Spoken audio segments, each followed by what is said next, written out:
ఇప్పుడే సభకు నమస్కారం.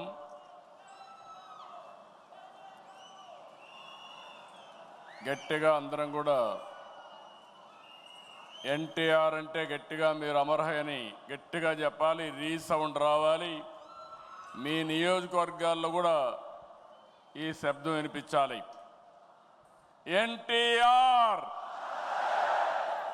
ఎన్టీఆర్, ఎన్టీఆర్, తెలుగుదేశం, తెలుగుదేశం, తెలుగుదేశం.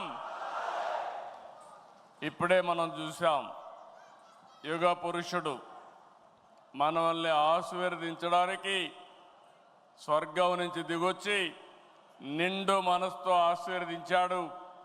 అది కూడా మీరు ఒకసారి చూస్తే, నేను ఐటీ మాట్లాడాను, అప్పుడు నమ్మలేదు. ఇప్పుడు ఎన్టీ రామారావు గారే వచ్చి మనల్ని దీవించారంటే అది ఆర్టిఫిషియల్ ఇంటెలిజెన్స్ అని చెప్పి కూడా నేను మీకు తెలియజేస్తున్నా. ఆయన తెలిసిన వాళ్ళకందరికీ అర్థమవుతుంది. ఇలాంటి వినూత్నమైన కార్యక్రమాలతో మనం ముందుకు పోతున్నాం. మహానాడుకి సముద్రంలా పోటెత్తి వచ్చిన తెలుగు తమ్ముళ్లకు, చెల్లమ్మలకు, టీడీపీ వీరాభిమానులకి అందరికీ మరొక్కసారి నా నమస్కారాలు. మేము కొద్దిగా ఆలస్యంగా కొంతమంది వేదికపై నుండే నాయకులు వచ్చారు, కానీ మీరు మాత్రం 10 గంటలంటే డాట్ 10 గంటలకు ఈ హాల్ అంతా పూర్తయిందంటే అది మీకుండే కమిట్మెంట్ అని మరొక్కసారి విజ్ఞప్తి చేస్తున్నారు. మహానాడు తొలి రోజు పలు కీలక అంశాలపై మనం చర్చించుకున్నాం. నిన్నటి మహానాడు చర్చలు ఎంతో అర్థవంతంగా పార్టీని మరింత బలోపేతం చేసే విధంగా, రాష్ట్ర ప్రజలకు మేలు చేసే విధంగా సాగాయి. ఈరోజు మన పార్టీ వ్యవస్థాపక అధ్యక్షులు, తెలుగు తేజం, తెలుగు ప్రజల ఆత్మ గౌరవ శిఖరం, తెలుగు పౌరుషం, సినీ రాజకీయ సార్వభౌముడు శ్రీ నందమూరి తారక రామారావు గారి జయంతి. సాధారణంగా ఒక వ్యక్తిని కానీ, ఒక సినిమా హీరో కానీ, ఒక రాజకీయ నాయకుడిని కానీ కొంతమంది వ్యక్తులు, కొన్ని సమూహాలు, కొన్ని వర్గాలే అభిమానిస్తాయి. కానీ తెలుగు జాతి మొత్తం అభిమానించే, ఆరాధించే, గుండెల్లో పెట్టుకునే ఏకైక నాయకుడు నందమూరి తారక రామారావు గారు. ఎన్టీఆర్ జయంతి అంటే తెలుగు జాతికి ఒక పండుగ రోజు, ప్రతి ఒక్కరూ స్మరించుకునే రోజు. మనకు తెలిసిన, మన కళ్ళ ముందు కనిపించిన యుగ పురుషుడు ఒకే ఒక వ్యక్తి, ఎన్టీఆర్. ఒకే వ్యక్తి 2 రంగాల్లో రారాజుగా రాణించడం మనం చరిత్రలో చూడలేదు.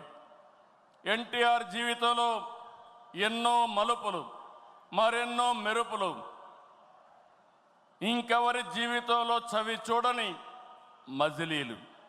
ఒక సాధారణ ప్రభుత్వ ఉద్యోగ ప్రస్థానం మొదలుపెట్టి తెలుగు సినీ చరిత్రలో ఎవరెస్ట్గా ఎదగడం, ప్రజల కోసం పార్టీ పెట్టి ముఖ్యమంత్రి కావడం, ఇది అనితర సాధ్యం.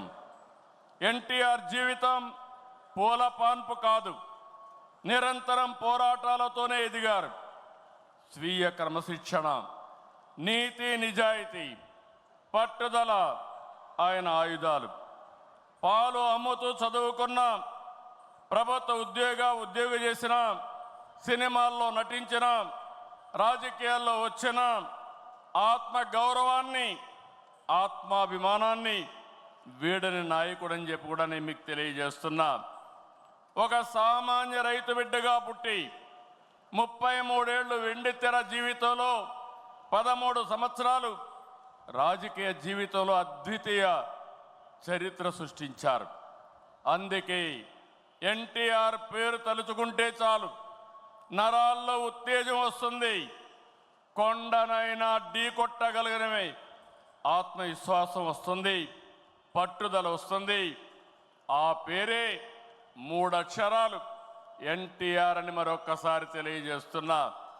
ఎప్పుడైనా ఎన్టీఆర్ విగ్రహం ఆయన ఒక్కసారి చూసి, ఆయన రూపాన్ని చూసి మీరు ఏ సంకల్పం చేసినా అది సాధించే శక్తి సామర్థ్యం మీకు వస్తుందని మరొక్కసారి విజ్ఞప్తి చేస్తున్నా. చైతన్య రథంపై తెలుగు రాష్ట్రాలతో తిరుగుతూ గర్జించారు. ఆయన ప్రసంగిస్తుంటే ఆకాశమే ఉరిమినట్లుండేది. పార్టీ పెట్టి 9 నెలల్లో ముఖ్యమంత్రి అయ్యి రికార్డు సృష్టించిన వ్యక్తి ప్రపంచంలో ఒక్క ఎన్టీఆర్ అని చెప్పి మీకు తెలియజేస్తున్నా. ఎన్టీఆర్ అంటే పేదోడికి భరోసా, రైతులకు నేస్తం, తాడి పీడిత ప్రజలకు ధైర్యం, యువతకు భవిష్యత్తు, మహిళలకు అండ, కార్మికులకు అభయం. అన్ని వర్గాలు కీర్తించే ఏకైక నాయకుడు ఎన్టీఆర్. తనను వెండితెర విలవేల్పును చేసిన తెలుగు ప్రజల రుణం తీర్చుకోవడానికి ఆయన రాజకీయాల్లోకి వచ్చారు. అందుకే ఎంత కష్టమైనా వెనుకడుగేయలేదు. 60 సంవత్సరాల్లో రాజకీయాల్లోకి వచ్చి చరిత్ర సృష్టించిన వ్యక్తి. ప్రజలపై నుండే ప్రేమాభిమానాలు, అవినీతి రాజకీయాల్ని కడిగి పారేయాలనే పట్టుదల ఆయన రాజకీయాల్లోకి తీసుకొచ్చింది. సమాజమే దేవాలయం, ప్రజలే దేవుళ్ళు అనేది పార్టీ సిద్ధాంతంగా మార్చారు. అధికారం అంటే బాధ్యతని చాటి చెప్పారు. పదవంటే సేవ చేసే అవకాశమని నిరూపించారు. పాలకులంటే సేవకులని చెప్పి దేశ రాజకీయాల అర్థాన్నే మార్చిన ఏకైక నాయకుడు ఎన్టీ రామారావు. ఎన్టీఆర్ పార్టీ పెట్టి కూడు గూడు గుడ్డ తన విధానం అని చెప్పారు. పార్టీలో ఇల్లు, నాగలి, చక్రంతో తన ప్రాధాన్యతలు వివరించారు. 43 ఏళ్ళు ఎన్టీఆర్ రూపొందించిన పసుపు జెండా శాశ్వతంగా ఉంటుంది. తెలుగు జాతి ఉన్నంత వరకు ఎన్టీఆర్ గుర్తుంటారు. ఈ జెండా ప్రజలకు సేవ చేస్తుందని చెప్పి కూడా నేను మీకు తెలియజేస్తున్నా.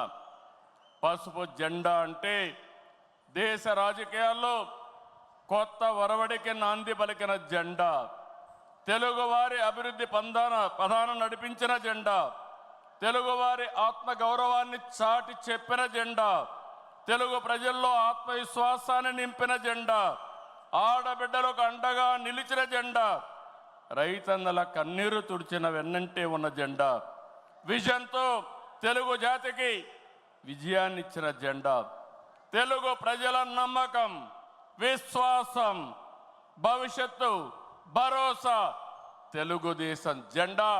ఆ జెండా చూస్తూ ఉంటే ఎక్కడ లేని విశ్వాసం వస్తుంది. ఇది శాశ్వతంగా ప్రజలకు అండగా ఉంటుందని మరొక్కసారి ఎన్టీఆర్ సాక్షిగా మీ అందరికి విజ్ఞప్తి చేస్తున్నాం. సంక్షేమం, అభివృద్ధి, సుపరిపాలనతో కొత్త వరడికి శ్రీకారం చుట్టిన వ్యక్తి ఎన్టీఆర్. పేదవాడికి పట్టెడన్నం పెట్టాలని 2 రూపాయల కేజీ బియ్యం, అందరికీ పక్కా ఇళ్ళు, బడుగులకు జనతా వస్త్రాలు అందించారు. వృద్ధాప్య పింఛను, 50 రూపాయలకే హార్స్ పవర్ విద్యుత్తు, గురుకుల పాఠశాలల ఏర్పాటు, పిల్లలకు మధ్యాహ్న భోజన పథకం, మహిళలకు ఆస్తి హక్కు, సాగునీటి ప్రాజెక్టుల నిర్మాణం, ఉద్యోగ కల్పన, పరిశ్రమల ఏర్పాటు, రోడ్ల నిర్మాణం. ఇలా సంక్షేమాన్ని, అభివృద్ధిని సమతుల్యం చేశారు. పటేల్ పట్వారీ వ్యవస్థ, సింగిల్ విండో విధానం, బీసీలకు, మహిళలకు స్థానిక సంస్థల్లో రిజర్వేషన్లు తీసుకొచ్చారు. రాజకీయాల్లో రాకమునిపే సేవాభావం ఉండే వ్యక్తి ఎన్టీ రామారావు గారు. 1952 సంవత్సరంలో రాయలసీమ కరువు వస్తే జోలి బట్టి డబ్బులు వసూలు చేసిన వ్యక్తి. 1962లో భారత చైనా మధ్య యుద్ధం వస్తే విరాళాలు సేకరించిన వ్యక్తి. 1965లో భారత్ పాకిస్తాన్ మధ్య యుద్ధం జరిగినప్పుడు 1972లో రాష్ట్రంలో కరువు వచ్చినప్పుడు 1977లో దివిసేన ఉప్పెన, దివిసీమ ఉప్పెన మీరు చూస్తే వేలాది మంది చనిపోయారు. అలాంటి సమయంలో నేనుంటానని చెప్పి అండగా నిలిచిన వ్యక్తి నందమూరి తారక రామారావు గారని చెప్పి నేను మీకు తెలియజేస్తున్నా. మార్చి 29, 1982 తెలుగుదేశం పార్టీ ఏర్పడిన రోజు. నిన్న మార్చికి 43 సంవత్సరాలు. ఇప్పుడు మిమ్మల్ని చూస్తూ ఉంటే రోజు రోజుకు మీ ఆదరణ పెరుగుతూ ఉంది. 4 దశాబ్దాలైంది. ఎన్నో మైలురాళ్లు దాటాం, ఎన్నో విజయాలు, ఎన్నో అనుభవాలు. ఎన్టీఆర్ ఆశయాలు, సిద్ధాంతాలని ముందుకు తీసుకెళ్తున్నాం. ఆయన స్ఫూర్తితోనే సమిక్షేమానికి, సంస్కరణలు, అభివృద్ధికి పెద్దపీట వేస్తున్నాం. 2024 ప్రజలిచ్చిన తీర్పు, విధ్వంసం నుంచి అభివృద్ధి వైపు ముందుకు పోతున్నాం. పేదరికం లేని సమాజం కోసం మన నాయకుడు తప్పించారు.